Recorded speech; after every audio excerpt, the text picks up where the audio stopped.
আসসালামু আলাইকুম প্রিয় দর্শক।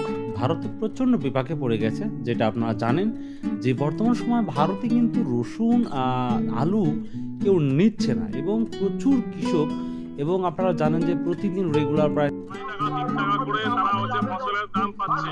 ফলে কৃষকের আত্মহত্যা ইতিমধ্যেই শুরু হয়ে গেছে সারা।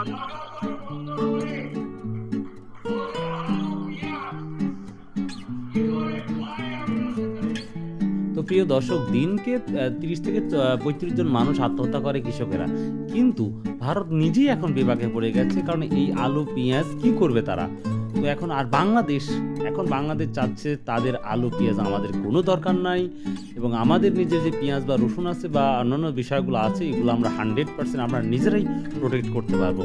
তো সেই সাথে ভারত কিন্তু একবারেই এই অর্থনৈতিক দিক দিয়ে খুবই পিছিয়ে গেল। এটা বাংলাদেশের জন্য বিশাল একটি জয়। সো বাই, আল্লাহ হাফেজ, আসসালামু আলাইকুম রহমতুল্লাহ।